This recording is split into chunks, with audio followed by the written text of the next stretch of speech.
In this video, I'm going to convert, paint, create custom stencils and decals for, and both digitally and physically sculpt on my favorite vehicle in the Warhammer 40k universe. Grab some popcorn and buckle up, because this video is going to be an epic ride that almost ends in total disaster.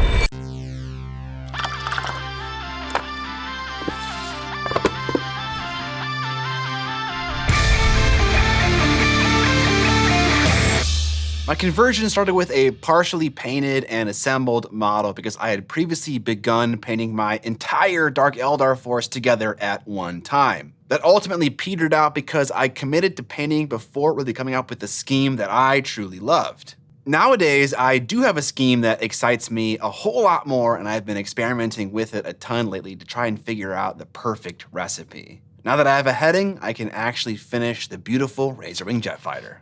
The conversion began by stripping the model back in a few ways. I removed the missiles on the bottom to make both the ship and them easier to paint. Then I began to remove the ailerons from the back of the jet.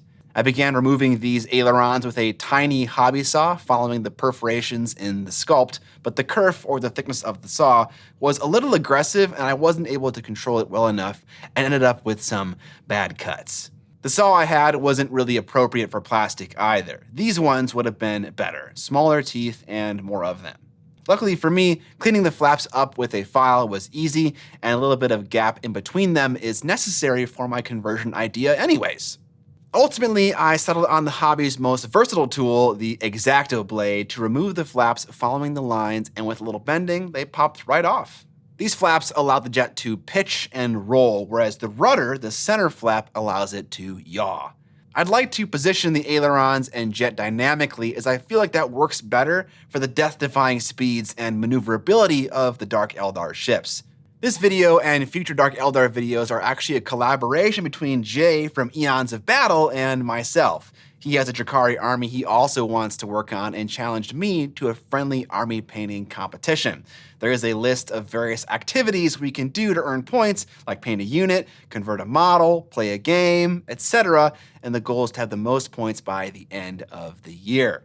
The reason why I've waited until July to participate is because Jay needs all the head start he can get against such an insanely fast painter as myself. This is sarcasm! You should definitely check out his videos so far. They're amazing. I'll link them down in the description below.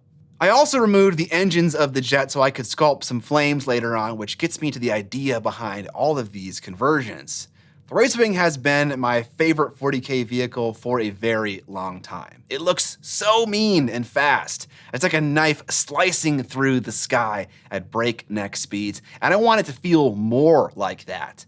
All of my conversions are going to be centered around making this thing feel faster, more maneuverable, and just more Dark Eldar. Unlike many GW kits that are littered with endless detail other than the newest Kodiaz, who has other problems, the Razorwing is actually quite a blank canvas, which makes it a perfect candidate for some extra added zhuzh. With the ailerons removed and cleaned up, it was time to start thinking about what kind of mechanical connection the Dark Eldar would use to make these things function. And in my head, I went to a practical place: hinges. I thought I'd do a large hinge, and so I started to tape the styrene to the edge of the wing so I could heat form it to the curve, but that was at best awkward. To make it less awkward, I carved a rounded recess onto the edge of both the flaps and the wings to have better contact with the rounded profile of the styrene. For this operation, I mostly used the bull gouge bit on my Dremel, but also some round files and a sanding sponge to clean up the burr. With a piece of styrene in place to check the fit, everything was looking pretty good. Time to make some hinges. I decided to do away with the idea of one long hinge that curved. It felt like more trouble than it was worth. Instead, I decided to do something equally as complicated. I inserted a smaller cylinder of styrene into a hollow one and chopped a length of both of them off. Then I rolled that styrene corn dog against my cutting mat with an X-Acto knife, pressing it against it lightly. By the way, if you want to pick up a cutting mat, you can find them on my web store, linked in the description below. Eventually, I cut through the outer shell, revealing the inner core. I did that again on the other side, and now I have the makings of a little hinge. With a couple of hinges made up, I glued some scale model rivets onto the end of each hinge to give it the impression of a rounded pin. Placing the small plastic rivet with a chunk of poster tack made it a lot easier to maneuver. I then began the ultra tedious process of trying to glue these flaps in a more dynamic position. Plastic glue doesn't dry the fastest, and with a connection point that is this small and weak, there is some slow drooping that's going on. It's hard to detect in real time. I found myself having to reinforce the joint with more plastic glue, which ended up leaving brush strokes in the sculpt of the model due to it slightly melting the plastic.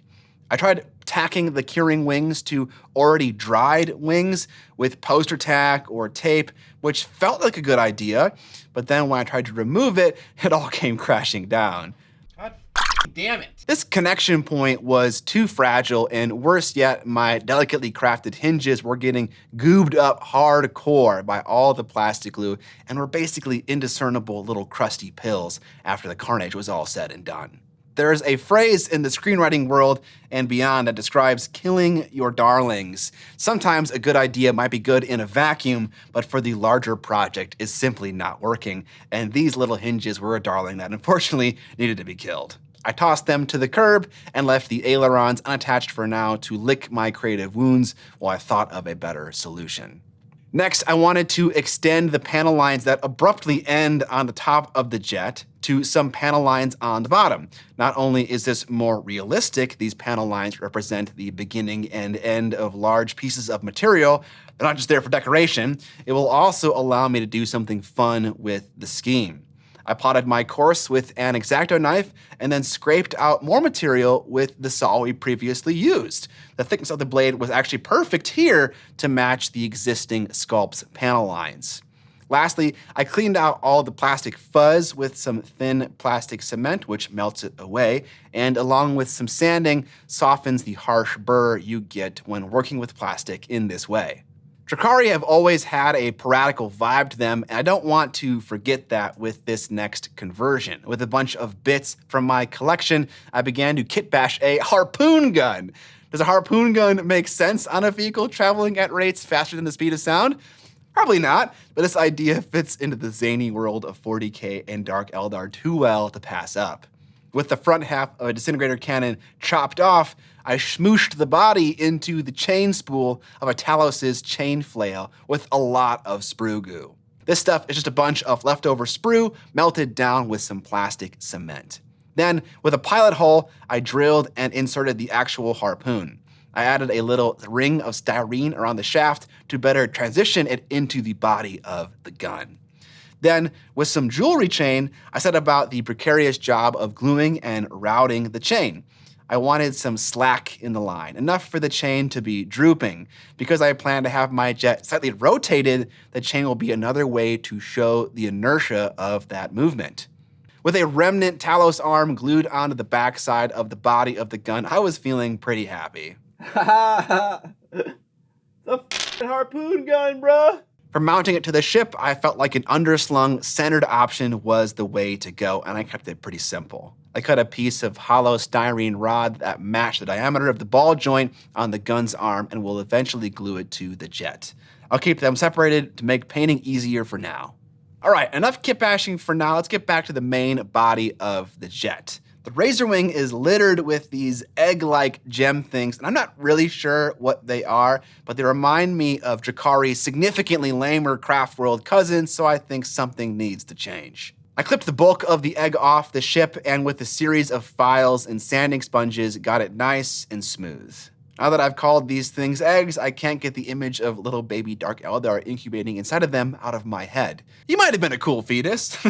But you're not whipping around exposed on top of a jet cool. The more I describe it, the worse it gets, but the more I like it. At some point, I got frustrated by the remnant paint job and stripped it off with some isopropyl alcohol and a toothbrush. Like I said earlier, this jet is a blank canvas, and we're making it even less detailed with this step, but I think it's time to spice it up with the quintessential Dark Eldar motif. That's right, you guessed it, spikes. In Fusion 360, I modeled up some pyramids and left a little chamfer around the bottom for the glue to settle and help with adhesion. I printed them in a variety of sizes because I wasn't sure what would work. In order to get these spikes glued on in an orderly way, I transferred marks from a little tape template I made onto the jet itself with a Sharpie marker. With the spike locations plotted out, I begin drilling tiny holes on the Sharpie dots, not only to have a more permanent layout, but also to slightly increase the surface area for glue to grab onto the Mini. With my layout complete, I glued some more Talos bits that normally go on the underside of that model onto the top of my jet to again have more implied motion. I made sure to position them in such a way that it would complement my future plans for the jet's rotation. To glue down the spikes, I made a very rudimentary tool. A busted airbrush needle with a blob of push tack on the end allowed me to pick up the spikes by their tip, dip them in super glue, and then tack them down in their spots. I drenched the whole model in accelerant so they'd stick down almost immediately once they touched the surface. Lastly, with some super glue thin and a thin applicator needle, I tried to apply the smallest amount of glue around each spike, keeping a paper towel nearby to dab up the excess. This will come back to bite me a little bit in the future, but more on that later. Now that we've seen some digital sculpting, let's try out some traditional. With the engines removed, I glued some tinfoil inside the opening with a loose flame shape. Then I began sculpting the flame detail on top of the foil. I don't really know what I'm doing here. I'm sculpting what I imagine a jet propulsion would look like using a metal sculpting tool, dragging it lengthwise in wavy lines. With some silicone brushes, I then widen those lines and round them out, making the detail more intentional, but also more paintable later on. With some lotion on my hand nearby, I'm able to get really smooth results with these tools. I'm sculpting with a combination of milliput and green stuff. Milliput allows me sharper details and sandability, which is something that green stuff struggles with. Green stuff, however, gives me a more rubbery texture that's helpful for smoothing out details without deteriorating like milliput by itself would do. The combination allows for the best of both worlds.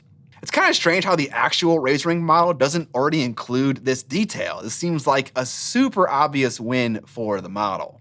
With the flame sculpted and cured, I run a sanding sponge over the top of the raised edges to further smooth out the detail, removing any sharp bits left behind by the sculpting process. Let's work on a smaller part now.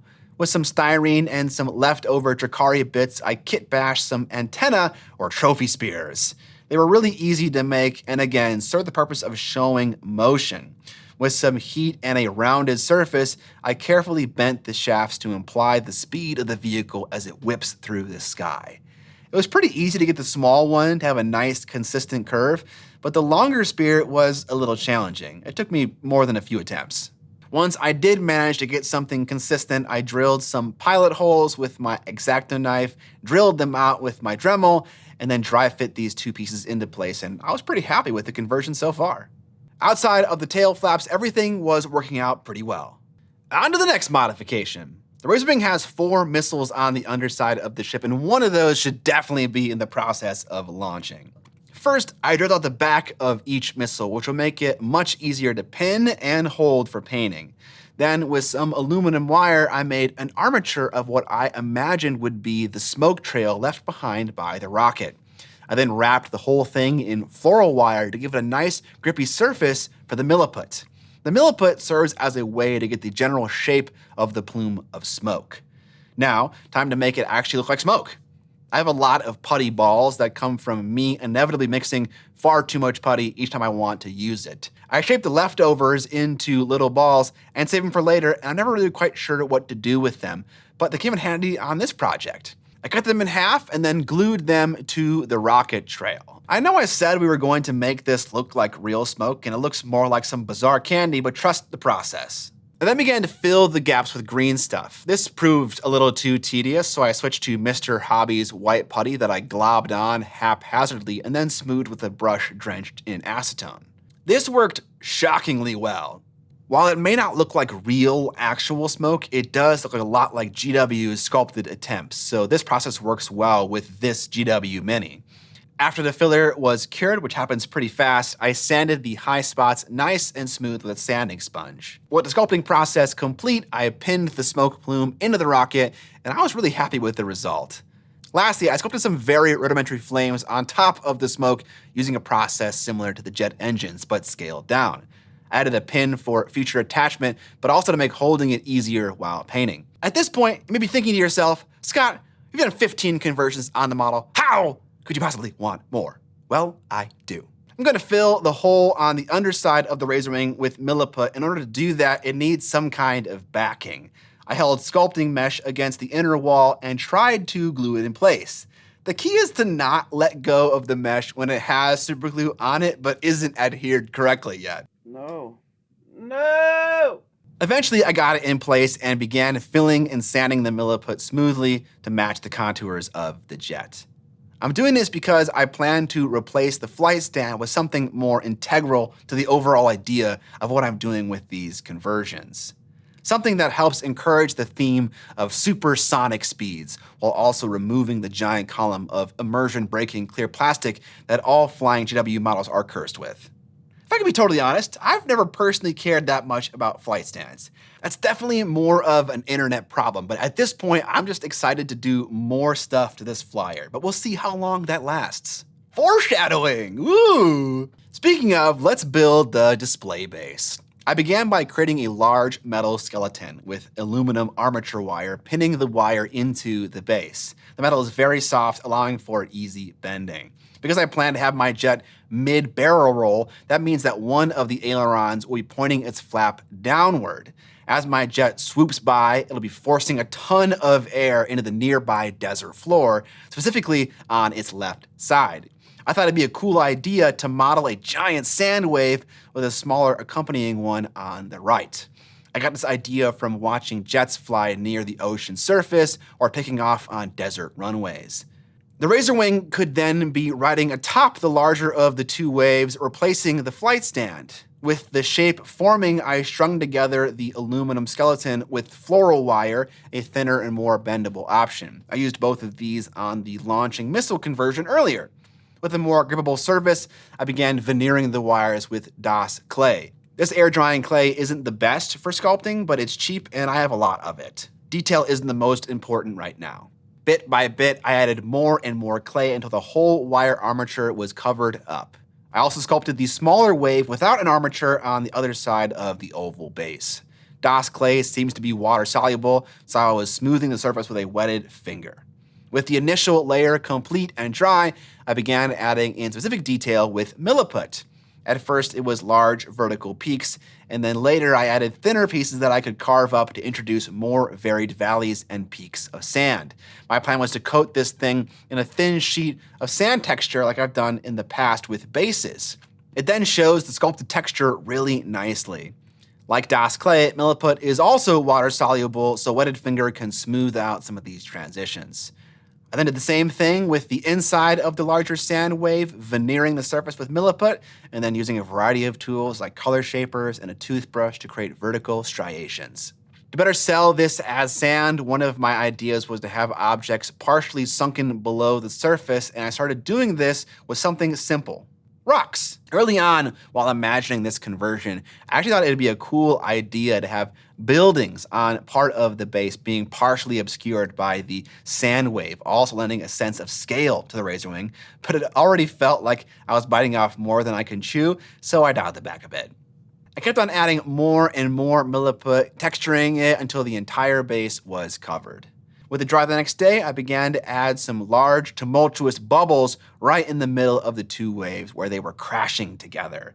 I was so pleased with how this worked with the smoke that I figured it would work for sand as well. I also picked up some half spheres from a hobby shop that I could now use to add a variety of sizes, both large and small. With all of them glued in place, I slotted on a bunch of Mr. Hobby white putty already mixed with acetone into place. At this point, the base looks a little weird. I did add some more filler to smooth it out even more, but I'm not really sure what to do. In real life, I moved on to painting the jet, leaving the rest of the base building for later, so we'll do that too. To attach the jet to the wave, I drilled a hole in the left wing that I stuck a brass rod into. I made sure to scuff up the end of the rod, and I also used 2-part epoxy for a strong and flexible attachment. I could also use this pin to hold on to the model while painting. Before we do that, however, let's hear a brief word from this video's sponsor. Corvus Belli is bringing us some hot new Infinity action with their new set, the Torchlight Brigade Action Pack. This box features 9 miniatures from the O12 faction, a futuristic version of the United Nations with more guns. If you're not familiar, Infinity is a skirmish game rooted in a high-tech sci-fi universe where 2 teams of special ops duke it out for supremacy. The games are designed to be fast, dicey, and deadly, and are played over 3 rounds. The system allows each player an activation or some sort of participation on every turn, making those 3 rounds fly by. If you want to learn more about the game, all of the rules, FAQ, errata, and special missions are all available on their website, along with an army building tool for web, Android, and iOS. I know what you're thinking. Scott, Infinity models are made out of metal, and I don't like metal. In my personal experience, Corvus Belli's metals have to be some of the best available. Due to the high standard of manufacturing, I found that these models practically press fit together, and they keep those details nice and crisp. If corrupt, justice-seeking cops aren't your thing, I'll never understand you, but Infinity's lineup is deep and currently supports 9 different factions. Maybe you're more into protecting the search for knowledge and belief that through wisdom, humanity can achieve complete and utter union with their deity. Then Haq Islam has you covered. Or maybe Aleph tickles you in all the right places, a sizable faction of humans run by an artificial intelligence with a relatively inconspicuous Big Brother vibe. Both of these factions are available in the box Operation Blackwind, a 2-person starter set for a game called Infinity Code 1. The set includes everything you need to get started, including 14 miniatures, dice, terrain, tokens, and more. Infinity Code 1 is a streamlined version of the main game and the perfect place to dip your toes into this ever-changing universe. Thank you to Corvus Belli for sponsoring this part of today's video. We'll have a link in the description below for you to check out their store and the new Torchlight Brigade action pack for yourself. Because this jet feels like a model kit, I wanted to emulate Night Shift and Plasmo and the other model kit YouTubers that I watch by using a primer often found in that hobby. Also, my mini painting friends were raving about Mr. Surfacer 1000, so I wanted to give it a try. For what it's worth, this is not your average acrylic-based primer.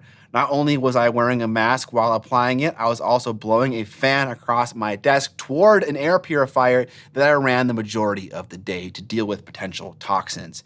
Please do your own research of this product before using it. I thinned it 1-to-1 with leveling thinner as recommended by the hobby shop employee that I purchased it from. It seemed to work fine, but I was getting a lot of sputtering from my airbrush, causing little droplets to appear on my large and smooth model. On a smaller 32mm Mini, this would likely be invisible, but it's really easy to see them on the wing of the jet, for instance. I looked online for some solutions and attempted to smooth the primer out with a makeup sponge soaked in acetone, which seemed to work as it was just removing the primer. The primer also revealed that I had left behind some unsightly superglue near the spikes I added. I crafted an interesting sanding stick so I could weave in between the spikes to clean this up as best as possible without knocking any off. I also sanded other areas of the jet that were problematic either due to the primer lightly splattering or my modeling mistakes. One thing I'll say about this primer is that it dries to a sandable finish in no more than 30 minutes, which is absolutely amazing. With the surface cleaned and sanded, I applied my second layer of primer and... God damn. Yeah, I still got some more splattering. This is likely occurring due to my compressor having moisture in the line or improper technique on my part or something else. Either way, this primer was not a magic bullet for me. I'm not sure it applies a thinner layer than any other primer to justify the extra safety procedures required. More testing is definitely needed. Because I planned to do some kind of chipped paint job, I began with a silver base coat. A while back, Iwata sent me a bunch of new colors to try out, and one of them was this silver paint from a brand called New Worlds. It was a water-based acrylic paint like I'm used to, but despite that was labeled as flammable, an irritant, and poison. Ooh-wee!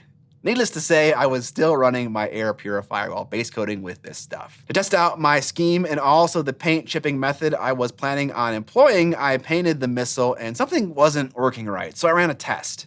I base coated 4 styrene squares with the same kind of silver and 2 versions of AK's heavy chipping medium. One was thinned and the other was unthinned. You can't really see it happening, but when I applied the chipping medium, it beaded up on the surface of the styrene, likely because the silver was so shiny and hard to stick to.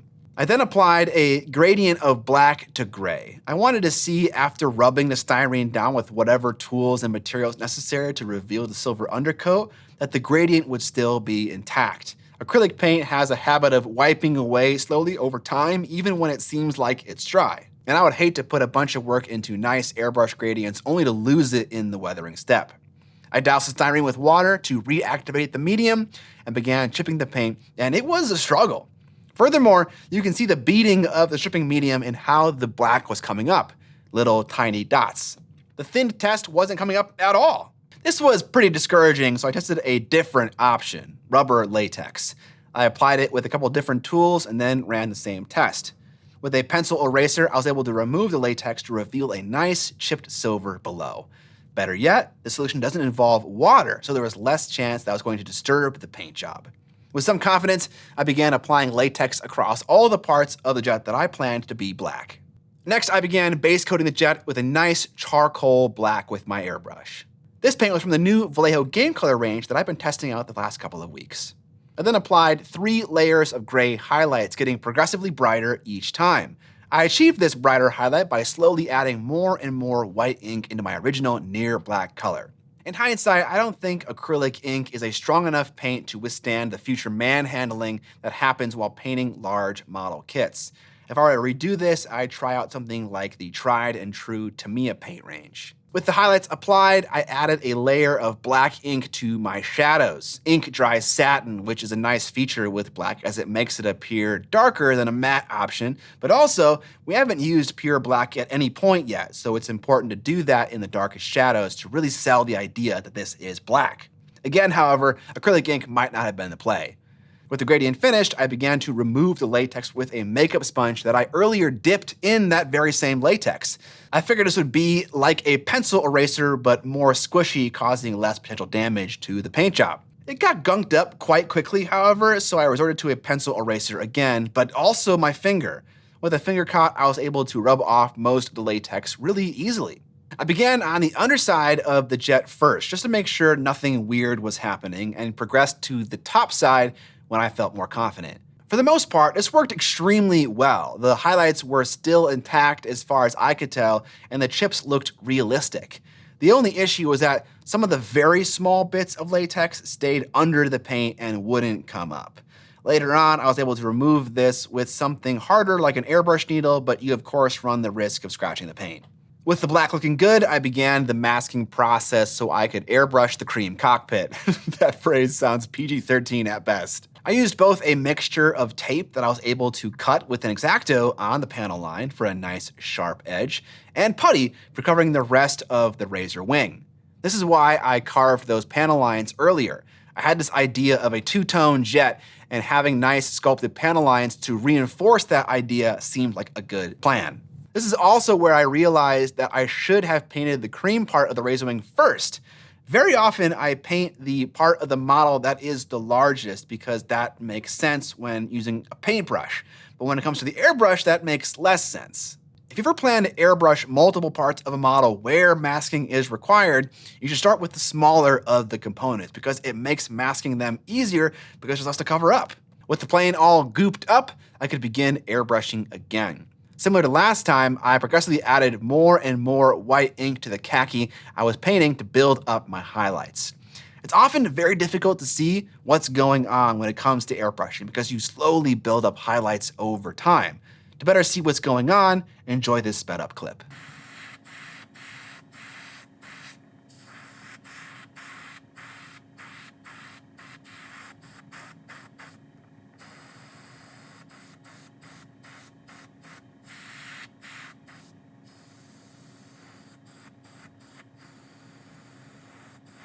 With the initial blends complete, it was time to remove the tape, and boy, was it satisfying.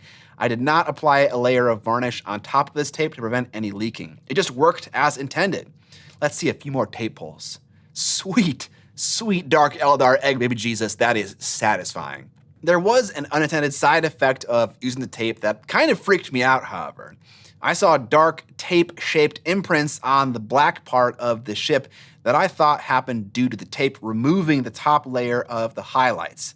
Luckily, however, with a makeup sponge and just some water, I was able to wipe away what was simply tape residue. Shout out to Mike Janae, a stream viewer who helped me realize this when it happened. I've somehow made it through the airbrushing and taping stage unscathed, so let's not push our luck anymore and move on to some regular painting. With a dark tan mixture, I began sponging on some more battle damage. My idea was that with the cockpit of the jet, it was made out of a more resilient material. If the Razorwing ever crashed, the pilot might survive due to the stronger protective shell. Very similar to how an egg protects the soft and squishy embryo inside. Bro, it's not even Easter. I know, I'm sorry. Anyways, that's why there's no silver chipping. With the battle damage done, I began some white edge highlights, hitting the edges and the damaged parts with a rough, scratchy line to further emphasize the wear and tear. Next, let's do something new. I popped into Adobe Photoshop and designed the logo for my Dark Eldar, the Cabal of the Withering Sun. Drakari are full of sharp edges and angles, so I thought a sun with a razor-sharp sun ray, like a table saw blade, would be perfect. I started with a regular saw blade as reference and then elongated the teeth to be more sun ray-like. I then cut out a few different paper templates to figure out how large the stencil should be. I was using my Cricut for this operation, a tool I keep finding more uses for. It is admittedly expensive, but really fun to use. I cut the final stencil out of a sheet of tape, essentially, and then used the negative. Lastly, I put down some more latex on top of the tape so I could weather the logo in the same way as the black, which will come back to, again, bite me. With everything masked up, I began to paint my yellow sun. Painting yellow over black took a long time, surprising absolutely no one. It probably would have been a better idea to first base coat the area in white. After approximately 17 layers, I was able to start some blending, making the tips of the stencil lighter and lighter. Once I felt like I had the gradient right, I removed the masking tape, which took the latex with it. I tried to unceremoniously stick the paint back down, but once I came back with a rubber finger to remove the latex below, I could tell it wasn't going exactly to plan. I was rubbing the yellow paint off and onto the nearby black wing. Ultimately, I think I was going too fast. Letting the yellow paint set up more would have been a good idea, and also applying latex under the tape would have caused less unintentional damage.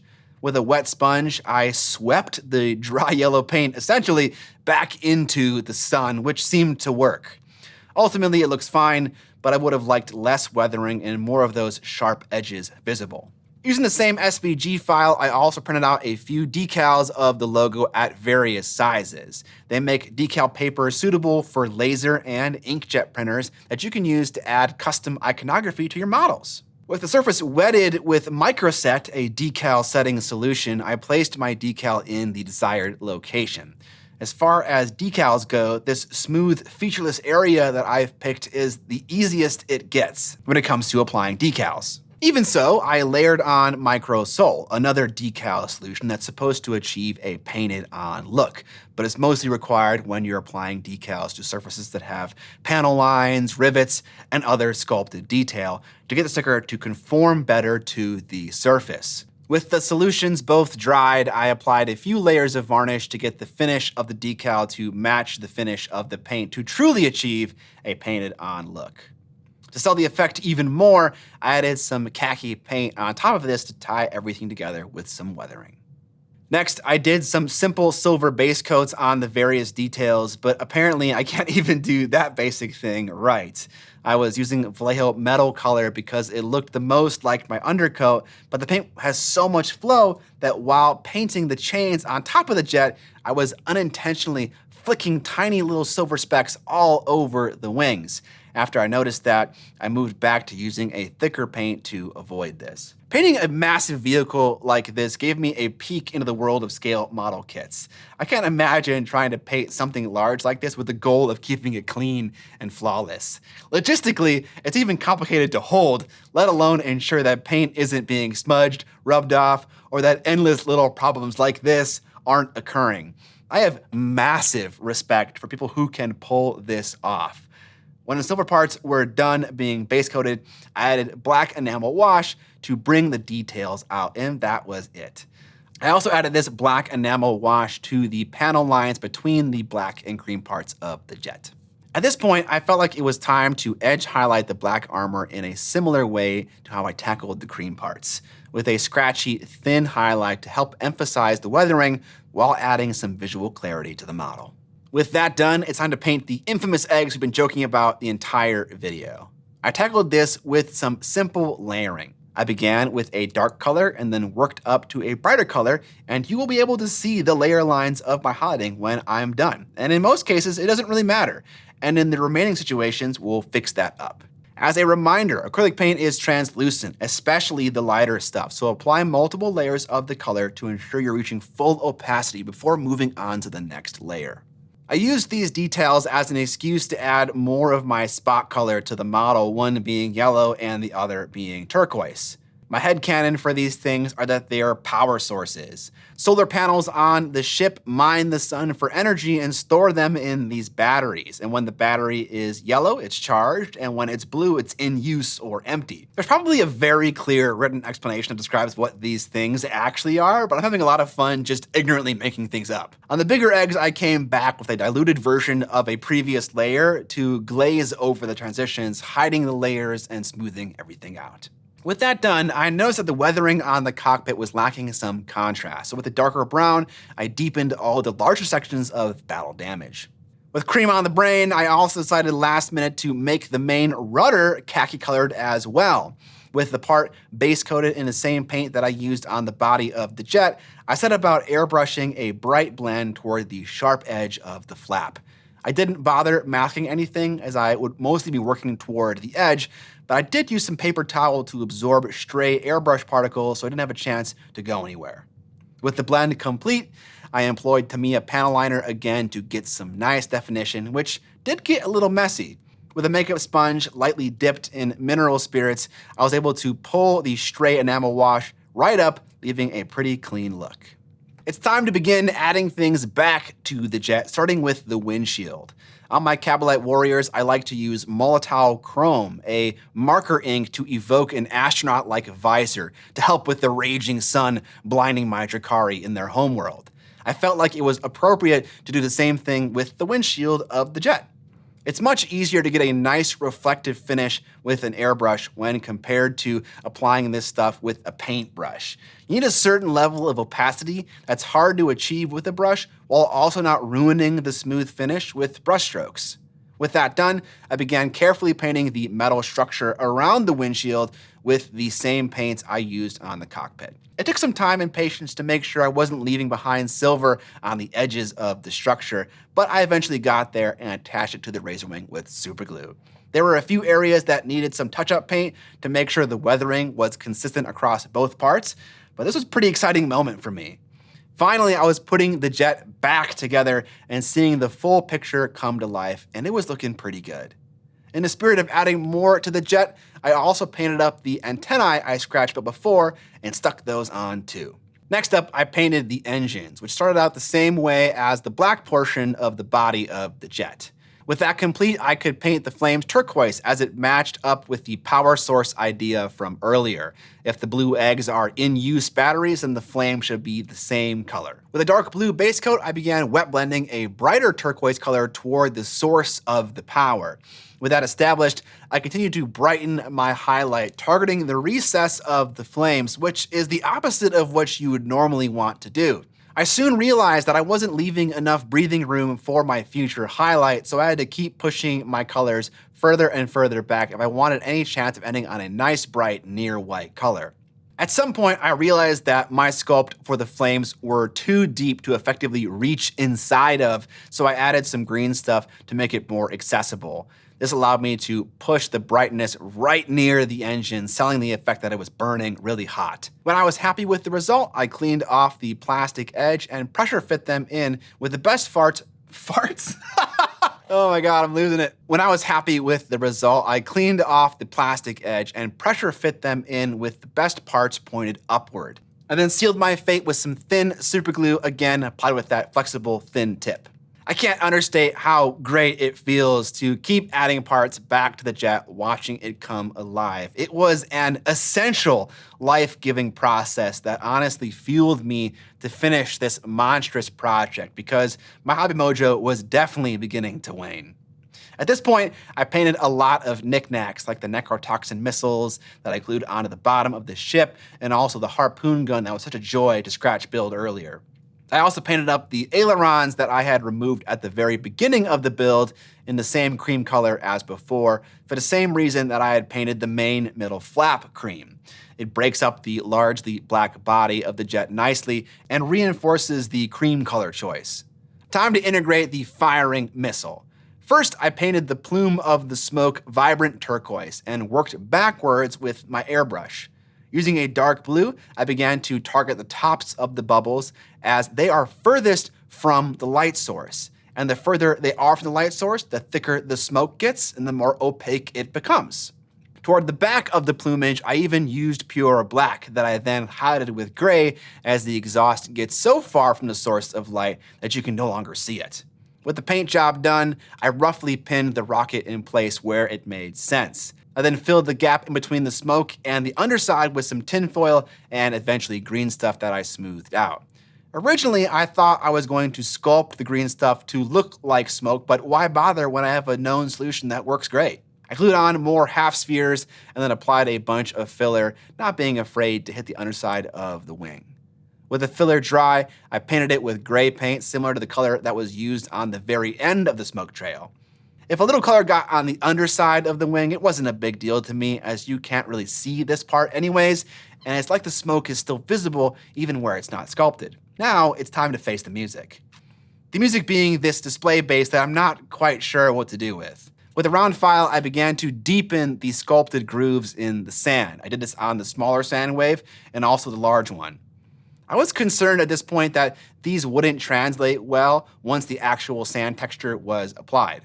I also added a ton of extra debris to try to really sell the idea of stuff sunken below the rising tidal wave of sand. Lots of resin skulls, busted up wood planks, and desert flora.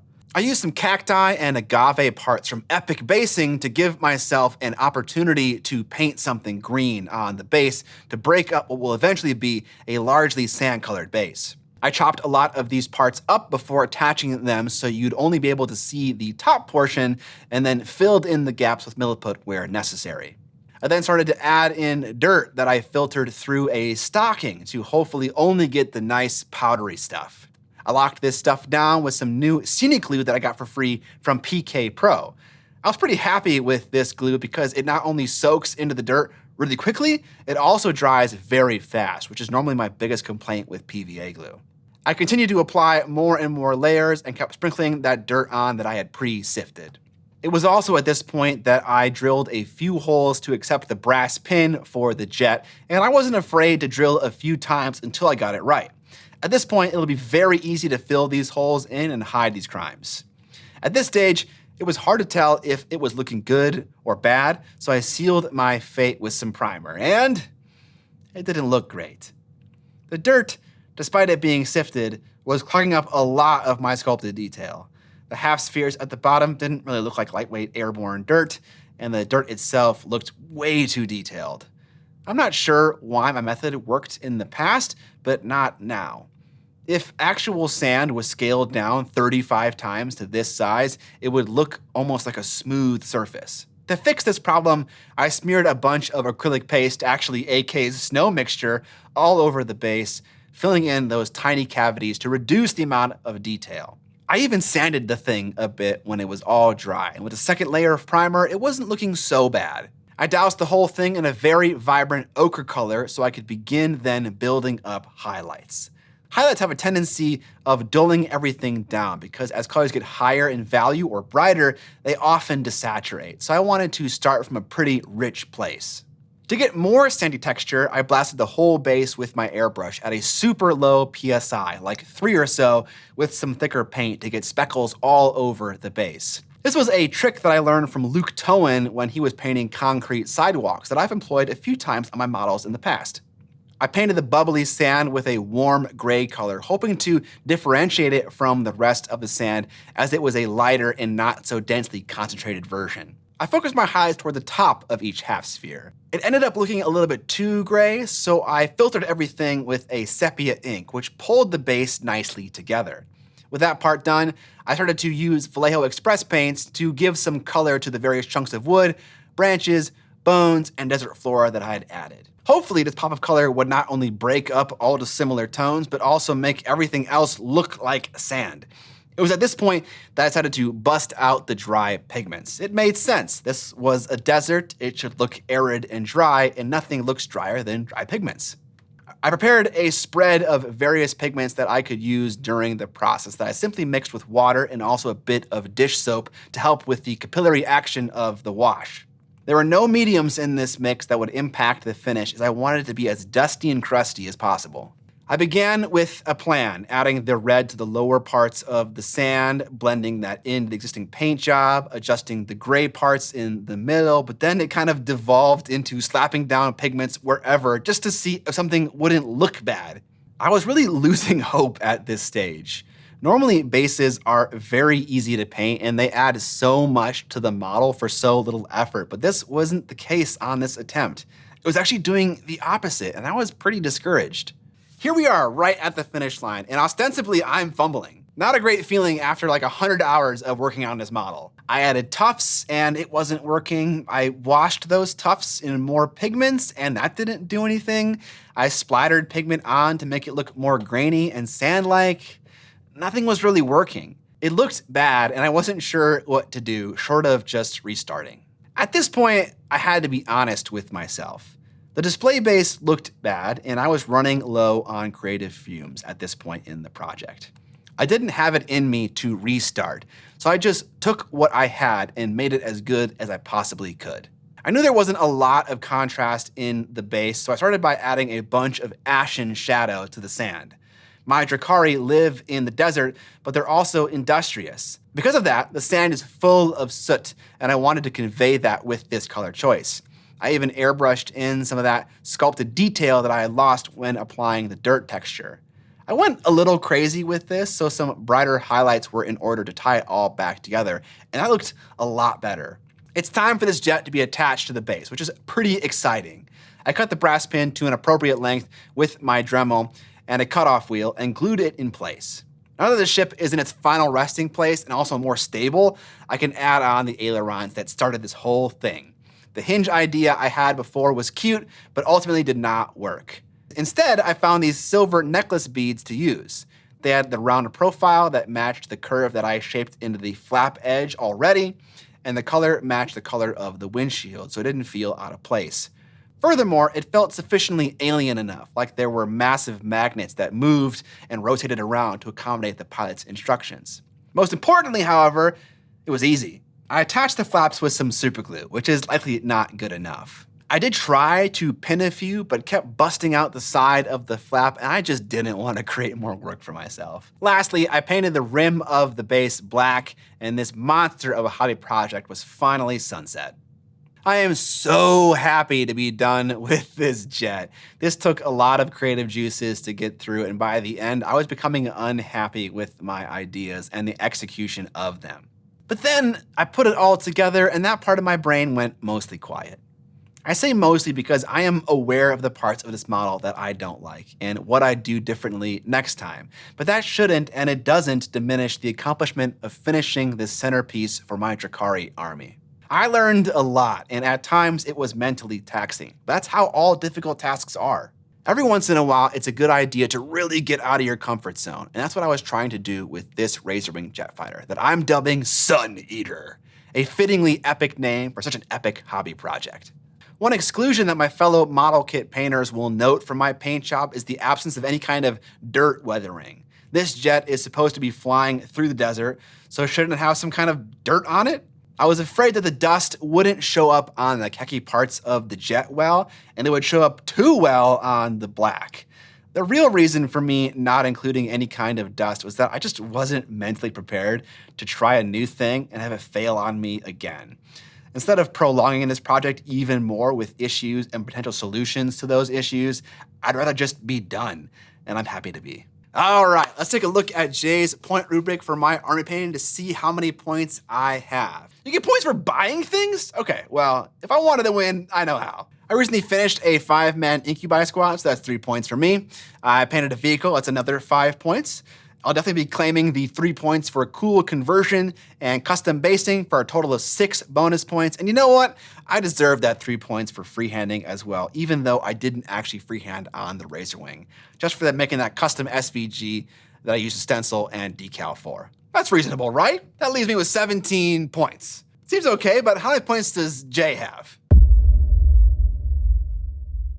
Well, if I want to win, I know how. Thank you for watching all the way to the end of the video. That means a lot to me, and I'm glad I could captivate you for the runtime of this extremely long video.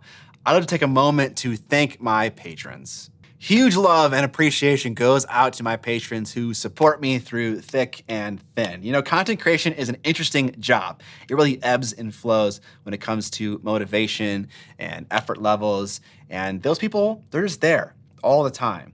And a lot of them don't even necessarily care about the rewards that I give them on Patreon. They're just there to support what I'm doing here on YouTube. And that means so much to me, honestly.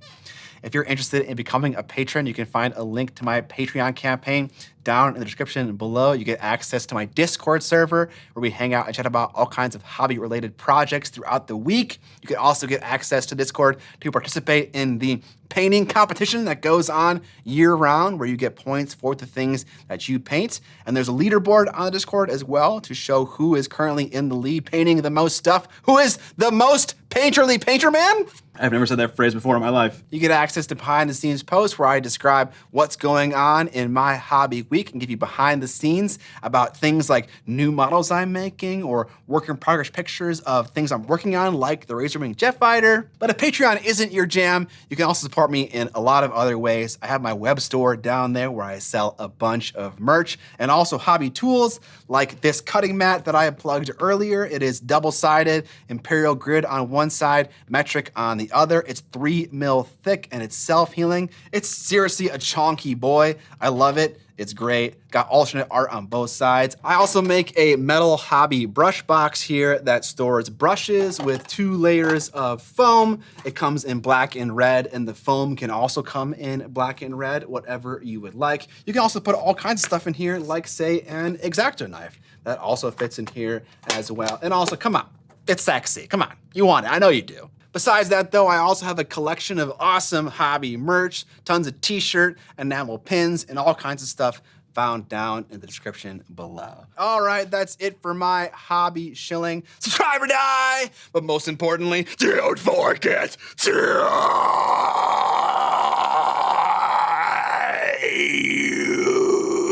Now, I have to edit this monstrous video. See you in a week. More menace!